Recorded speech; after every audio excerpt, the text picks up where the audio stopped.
Challah, when it says in Bamidbar Chet Vav, I think we looked at the Psukim in Parashat Shlach, it says that when you come into the land, this is the mitzvah that, like the other mitzvah of agricultural mitzvah, has to do with the produce of the land. So to this, the grain is, the flour and the dough is made from grain from the land of Israel. So really, it has to be only from the land of Israel, but also it says that when you come into the land, meaning all of you have to, bevoachem el haaretz, when you come in the plural, so it has to be the majority of the Jewish people. You all have to come to the land of Israel, and not when there's only a minority. And therefore,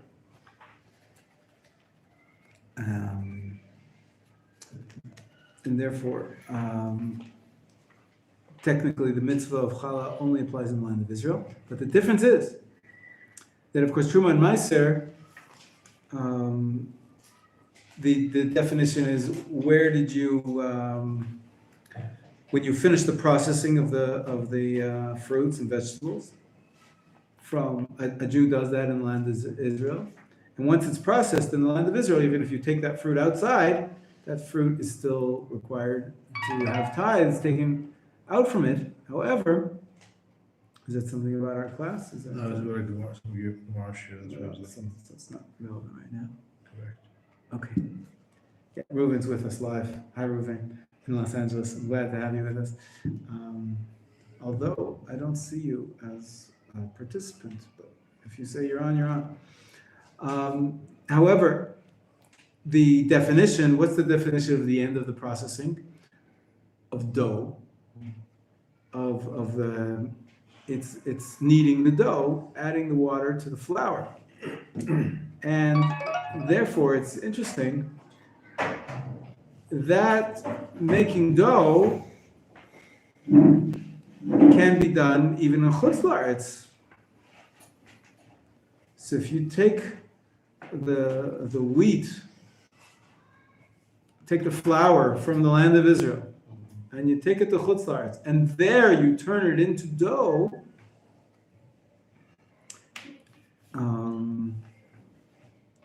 you're patur from the mitzvah of challah midoraita. So from here we learn you should buy Israeli produce made in Israel. There's a halachic significance to this. You know, maybe you've seen some products in Israel. They have a made in Israel logo. What's the made in Israel logo look like? A kippah.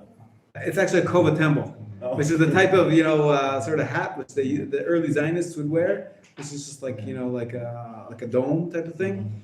That it says it's a blue and white kova temple. It's called a temple hat, and so that has a halachic significance. If it's produced in the land of Israel, it's different than if it's meaning if it's needed in the land of Israel, it's chayav in challah. If it's needed outside the land of Israel, it's patur from challah. However, already since we said, for instance, the first temple times, the majority of Jews were not in the land of Israel, so we don't have that biblical mitzvah.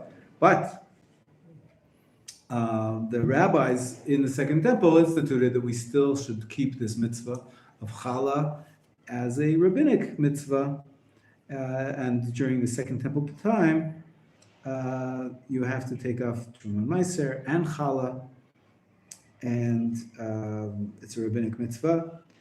And therefore, not only that once they designated that we're doing the mitzvah, even though it's not biblically mandated, also the mitzvah of challah in Chutz La'aretz, they said you should separate this mitzvah of challah even in Chutz La'aretz. Because in some ways, it's a little bit detached from the produce of the land, right? It doesn't look like a fruit or a vegetable. It's flour and water and making dough. So maybe it's more like any mitzvah which is incumbent on the person. The general rule is mitzvah incumbent on the land, only the land of Israel. Mitzvah incumbent on the person, everywhere in the world. So everywhere in the world you have to put on tefillin. It's nothing to do with the land. And so everywhere in the world you also have to do challah. And whenever you need a dough, even in Chutz La'aretz, you have to take off challah. Even if the wheat is not from even if it's not from the land of Israel, correct. Reuven notes that the name you see may be his secular name, that's why you don't recognize it. Oh, actually, I didn't see any name Okay. whatsoever. But now I see that there are two people watching. The one's Bob. One's you and one's Yeah. Reuven? Okay. I just see the number with a little picture of a person. I just see the screen. I don't see the comments and the way it's set up here. Is there a way to set it up so that I can see the comments when someone wants to speak to me? Maybe there's the three dots there, maybe? Right, like this. But then you're watching it. When you're creating it, can you see? Look at the three dots, maybe. You have a channel. Try it here.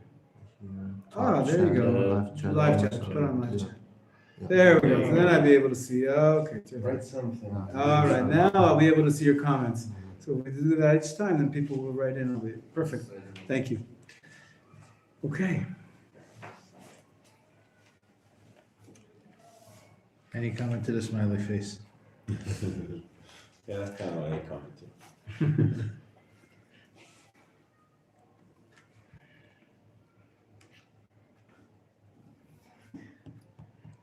And he added his Hebrew name into his. Cool.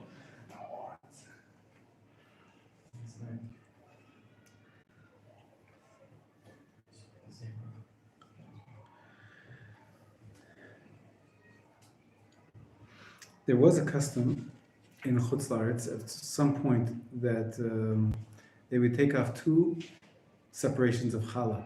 They take it off twice, any little bit again, because we don't do the original percentages, because the Kohen can't eat it. But there was a time that they wanted to make sure that the Kohanim, still had their special status, and so they would separate off the first challah, and they would burn it. They would destroy it, because that's the real challah. But then they instituted that they'd give a second challah, and they'd give it to the Kohanim, and the Kohanim would eat it, even though they're tameh. Sort of like a model, almost like a make-believe type of challah, just so that the Kohanim would have still this concept of giving a little dough to the Kohen and having bread. But over the time, this led to, in most communities, the bottom line is they only take off one challah, and you put it away or you burn it. And the point is to remember the way it's done in the land of Israel. If that's what they're doing in the land of Israel, the Kohanim can't eat it in Israel because they're tameh. It's real challah. You can't eat it if you're tameh, so we don't do it. So the bottom line is, all around the world, nowadays challah is midrabanan, and we take off the minimal amount and we burn it. Now let's get to the What if we can't? question we've all been waiting If we can't for. burn it, we can bag it and throw it in the Bag it and garbage. throw in the garbage. It's also fine. It's a mitzvah equally binding on men and women, or is it True. primarily? Yes, it's actually binding on the dough. Okay. Meaning it depends on the dough of a Jew. So I guess the choices are a man or a woman, So when we, or them. And it's like Truma Right, and but Maisa, the- that if somebody forgets to do it, they can't do it on Shabbos, the food's. That's right. If food is not kosher, you can't kosherize it on Shabbos. You can't. It's like fixing it. You can't do that on Shabbos. Although our it meat might be ways. for Shabbats, it's mentioned, right, that you need to check the challah. Doesn't it refer to a woman? There it says that it's a woman's mitzvah. It's true that the women they're caught on 3 mitzvot if they're not careful about them, meaning that obviously childbirth is a time of danger in some way that the rabbis were It trying. says this about Lincoln, the three things that That's what she's quoting. a Yeah. woman that What are they? Nida, she doesn't take care of Nida, Right. she doesn't light the Shabbos candles, and she doesn't tie the challah. Correct. Exactly. So this is considered to be a woman's mitzvah. Because usually women were doing the baking. It's not, but absolutely, if men are kneading dough, then they have the mitzvah. It's not only women. Just like candles, by the way. Lighting the candles also. If there was no woman lighting candles, the man should light the candles. Menstruation, of course, that's only. Yeah. I mean, men participate in that mitzvah, but in refraining from relations with their wives until they've purified themselves from the menstruation. Yeah. So what does it mean if you caught? Is that So there's a Mishnah that says, many people know this because they recite it every Friday night. There's a custom in some communities to recite this Mishnah as part of the prayers. It's the second chapter of the Masechet Shabbat, and it's in between the Kabbalat Shabbat section and the Ma'ariv prayer. Many people recite it. The section is called Lamem Adlikim. Those are the first few words. And towards the end of it, there's a Mishnah which says, There's the like rabbis are 7. saying there are 3 mitzvot for which women actually die in childbirth. That's why I said they're caught out, meaning that there's like a reason for there to be punishment. Obviously, we know that child mortality was a whole different, a whole range of magnitude from what it is today. Just 100 years ago. 100 years ago, a lot of every family had a baby that died. Either in childbirth or directly after it, and women dying in childbirth was much more common than it is nowadays. Baruch Hashem, we have much better medicine. But women dying was more common dying in childbirth. But the rabbis tried to give it a moral message, tried to give some kind of moral exhortation to the women to keep their mitzvot. These 3 mitzvot were singled out. And the mitzvah of separating challah is one of them. That's why Yoshua was asking about it. Okay, but halachically, it devolves upon the man if the woman doesn't do it, for sure. How much flour do you have to use? How big does the dough have to be before for you to be obligated to separate off the tithe? To separate off the challah. 1.6. So in the Rabbi Melammed's book, he says, what we're trying to get at is what the Talmud says. The Talmud says 43.2 eggs. The volume of 43.2 eggs. Now, there's different types of eggs, and the standard today, the standard way that Rabbi Melamed at least calculates it is that it's 2.16. The standard is 2.2 kilo.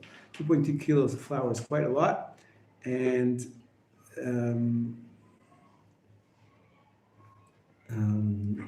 that's why many people never do this mitzvah. But people want to do the mitzvah. You might have heard that there's a special segula. What's a segula? Like a remedy, like a treasure, I don't know. Yeah, it's hard to translate. It's almost like a superstition. Segula is like a special act which you do for which you get promised reward of a special type. So some people, you might have seen Madonna. Heard of her? You might have seen her wear a red string around her wrist. And after her, you can buy them in the shuk, and you see tourists buying the red string and putting it around. Why? It's a segula. What does that mean? It's some kind of an amulet. It's like a superstition. It gives you good luck. It protects you from the evil eye. All these types of things. There's I hesitate to use the word superstition because we all think that's junk. And for the most part, the red string, for example, is junk. It's not. It's just nonsense. But there are certain practices which are given importance, and there are sources for certain practices which, if you're very careful about X, you'll have divine help in Y. One example, which will show you my attitude to this, is that, I don't know if you've ever heard this, but sometimes you get people walking around knocking on your doors asking for tzedakah. I don't know if you've lived in a community that's common, but in many Jewish communities it's common. So one guy comes to the door. This happened to a friend of mine, and he told me about it, and he asks, "Do you have a broom?" Of course I have a broom. What do you want tzedakah? He says, no, give me a broom. And he takes the broom, and he says, he looks inside the door, right inside the door where there's cobwebs in the corner of the wall. It sometimes happens, cobwebs come and your house. So, and he says, well, so why are you being very careful about getting rid of cobwebs in my house? What's going on? He says, well, he's asking for tzedakah. He wants to give something in return. So he's giving it. He says it's a big segula to have shalom bayit. Shalom bayit means Peace in the peace in the home, marital harmony.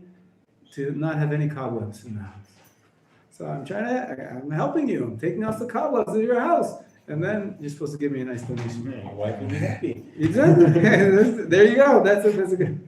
So the fellow who told me the story happens to be a rabbi, and he's not a big believer in segulas. And he said to him, "Well, thank you. That's a very interesting segula. I've never heard of that one before. I had heard of another segula that I'd like to share with you." He says, "Yeah, segula. If you want to have something that's going to lead to marital harmony." So I heard there's this segula that you should say to your wife every day, "I love you." Really? This man was taken aback. What kind of segula is that? That's not a segula. That's What is a segula? Yeah. It's Trying like to a find it. it's like a superstitious act. It's like karma. Sorry, like maybe something brings you karma. That type So of thing. basically, the rabbi's saying the segula you're telling me is stupid. Yes. That's Do you what the have rabbi any was saying. segulas? I try to stay away from them. Although my family is a Hasidic background, and Hasidim are more into segulas than other streams of Judaism. But personally, that's not my cup of tea. So I don't really do things for segula. You might have heard. Anybody share with me a segula you heard of? The hand for Ayin Hara. That's right. Yeah. That's right. The people hang up in their homes some kind of a painting Yeah. or A pendant. it's called a khamsa. It's supposed to bring good luck. Actually, has an Arab origin. Don't tell people who really believe in it. Because and what else? It's both Hand, two Jewish, Muslim, etc. It's It's universal. Ooh, I think you're wearing one right now. Look at that. I wore it more so Dream because it was lack of looks. That's actually the reason. I'm willing to accept that.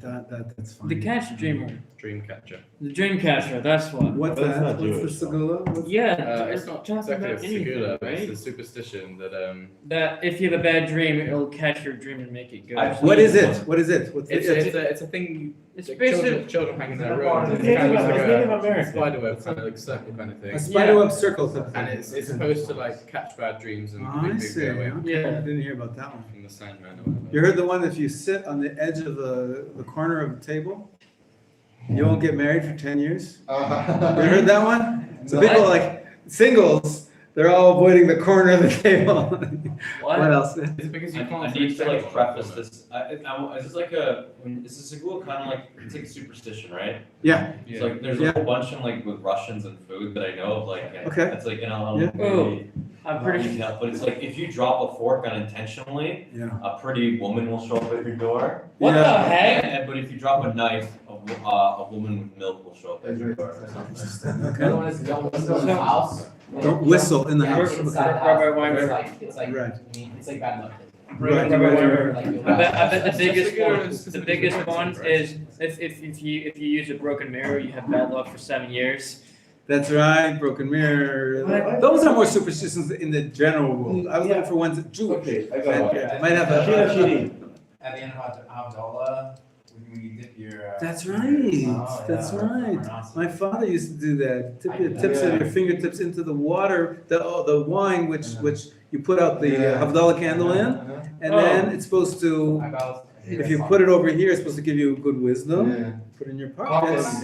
It's supposed to give We you do that all a the time. livelihood. Many people keep that custom. Yeah. It's very interesting. I don't know what the source is. And there's another one which we used to do at home. It's like smell the candle after it's. That's true. Yeah. That's true. I've Say seen the that as smell well. of Are you what gonna they do? eat, so. Maybe. All the Do you kids want to use say it. something? I was just thinking, feel like that's a good specifically for good luck, No, right? the candle. Segula is good thing. Something you do for good omen.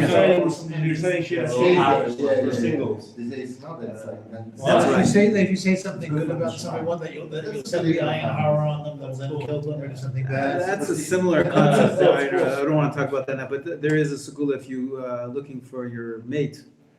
A lot of people here are single. They're waiting to get married. So if you say if you go to the kotel 40 days in a row, At And pray for something, whatever you need, 40 days in a row. That's a segula that your prayers will be answered. It's not a bad thing to do. It's not a bad thing to do, but Messages in the cocktail. Well, she's saying, Put it- look, that- you that- might meet Rishida. that's it. That's I right. have a question. She's praying on the other side of the Is mechitza. is the Rosh Hashanah thing like staying up all day for first day Rosh Hashanah You could Segula? say that's a form of the segula too. You could I put it- have a question. How are men, forgetting about shidduchim and being set up by Yeah, by Oriental yeah. or whoever matchmaker, how are men, a Jewish man and Jewish woman, meant to meet and find each other and figure out they want to get married if we're taught to avoid each other, don't look at them, and mechitza, don't watch them dance? Well, when you come to, it's a big difference between titillation and just watching and enjoying women and going out on dates for the purpose of marriage and meeting someone. Do you have to be Because set up context already? is different. So my son just got engaged a couple of weeks ago, and his classmate in the yeshiva that he's studying with introduced him. He thought it'd be a good idea for him to meet his sister. So that's a classic way. It wasn't a shadchan, but and they went out and they liked each other and they're going to get married. B'ezras Hashem. Should be good. So that's how he You met can't his just go out. future wife, is what you're saying. That's correct. But Okay. you can't just go out and talk to a bunch of women and figure out, okay, this one's really nice. So listen, We got the way this, it's but- done in the secular world is you go out to a bar and you meet someone, go Yeah. dancing. There's Or all sorts of school. ways. There's nothing wrong with meeting a woman in any way, except there's something wrong with hanging out in the wrong types of I was told places. it's prohibited, if you meet a woman on the street, you can't marry her. That's That's it. how you met, Well, someone told me this. I know that Rabbi Soloveitchik was one of the greatest scholars of the 20th century, the greatest rabbis who, for 50 years, the leader of American Orthodoxy. He met his wife on the bus. Oh, right. On a trolley in Berlin. She was like the only other religious woman of marriageable age at the time. But I don't believe that there's any prohibition of speaking with women in public. There's social norms, depends which society you're in, but I don't think it's advised to go pick up women at bars. I think the better way to do it is when you're ready for marriage, you speak to people that know you and people that know other women, and they'll think of ideas for you that they think are appropriate. And you make, nowadays you write up a shidduch profile. There's websites where you describe what you're looking for, what you are, and then people make matches for you, or you look for them yourselves. Those are all valid ways of, better ways of doing it, just waiting for chance. So I'll just sit at home and, something will happen. You're never going to meet anybody, so you've got to have someone look for you or look yourself, I know, like now, because we live in like the digital age, there's like websites, these things. I think one's called like See You at Sinai or something. That's right. And I've had like a couple of like. J-Date, there's all kinds, yeah. J-Swipe. But like, there's not always Jews on there. I would You- advise against J-Date. Listen, I know people that got married through J-Date, so in the end of the day, I've got a friend who got. sometimes the systems work. Some work better than others, and some are more difficult than others, and there are dangers and everything. But I don't think they're What's your anything advice? illegal. What's your advice? My advice is to speak, get yourself ready for marriage first, and then to speak to people who are involved in this type of thing. For example, my wife just took upon herself to be a shadchanit, which means that she tries to make matches for a specific age group. And you find the right type of matchmaker who will give you, be able to know something about you and what you're looking for and the other side as well, and put you together. Essentially, you go out on officially it's a blind date because you've never met before, but it's not totally blind because someone in the middle has made sure that you both have the same ideals, you're looking for the same thing, you come from a similar background, or whatever politics you can live with, but we're talking about what your goals are in life and what your values are and how you want to live your life. And nowadays, it's quite common that you get to see a picture too, although that shouldn't be the main thing. It is part of getting married, of course. And usually you're expected to give a picture, and you see a picture, that's enough. if if everything, if there's enough there to start, and of course you have to meet the person and go out and get to know them a little bit better, and then sometimes there's a click, sometimes there's not. My son, for example, I don't suggest any of you do this, but he got engaged very quickly. They felt the click, and of course we check the preferences, and they check the preferences. But it depends on the society they're living in. My son is living in a very Haredi society right now. He's joining a Hasidic group, in which that's the standard over there, to get engaged very quickly after just a few meetings. But that's not the way I lived my life, and that's not the way I suggest my children to do, but that's his choice. So every group has its system, every sort of subculture. And you go with that. And here in the Machon, there's a Rabbi, Rabbi Malka, is involved in finding shidduchim, and Rabbi Aaron Alevi. He also is involved in doing shidduchim. So when each and every one of you is ready for that, speak to one of them, and they'll, push you in the right direction. What's the age group? Also that, I'm very flexible. I think it depends. It really depends on the person and his development and his status in life. For people that are in the Giyur process, I suggest waiting till they finish the Giyur process.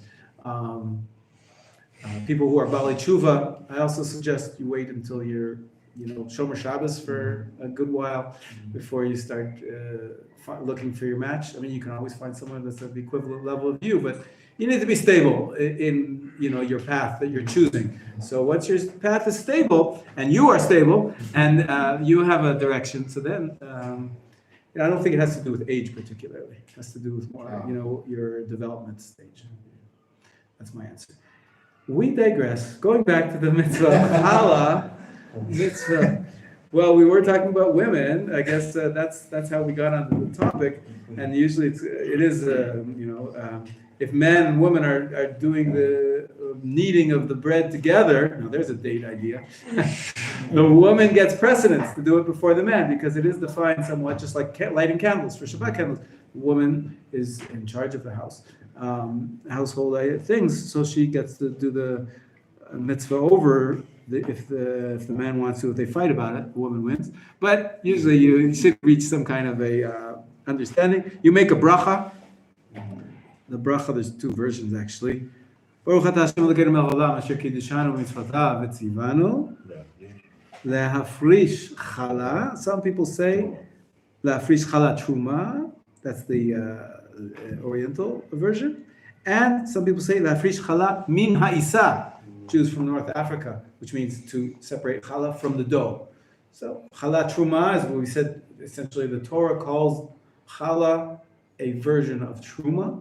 So that's that text. But the simple text, which Moshe Ashkenazi say, is v'tzivanu la'afrish challah. Okay. After the bracha, you take off a little piece and you say, "Behold, this is challah." In Hebrew, harei zo challah, and then you separate it and you can't eat it, so you burn it. Can you feed it to your animals? No, unless you're a Kohen, but even that, I don't think we animals don't eat dough usually. Yeah, they do. Okay. Pigs anyway. To burn is for profit. It's a good question. I don't think there's an Isser Hana'ah, but If you can use it for the animals, then you must use also. the Kohen Yeah, can. that's good. That's good. I mean, it's good. Right. And it burns for profit. For example, in the winter, you can heat this house with the dough of the. right. Interesting. It's a good question. I think the Kohen can, but a Jew cannot. A regular Jew cannot. So it's not only. Okay. So the shiur. Let's talk a little bit more about the shiur, because we said it goes by the size of the dough. The standard was also the dough which will last you for a day. That's where we get the 43.2 eggs from. And we translate that to 2.2, but we're not quite sure. The flour, not of the dough, correct? Correct. However, Yeah, and we look just the dough without, just the flour without the milk, without the salt, and without the spices, just the flour itself. There is a debate though about how to measure, because flour can be packed really tightly, and it can be very loosely packed. Also, there's whole wheat flour, and then there's spelt flour, and there's rye flour. And each one it has a different density when you reach the and also oat flour. So there's a chart here. You can see it in the book. Those of you online can maybe see it online. But the chart is for each type of flour when you have to take off challah with a bracha, and when you have to take off challah without a bracha, which is a smaller measurement. You take off the challah, but you don't have to make the bracha because it's doubtful whether or not you've reached that amount of. So for regular flour,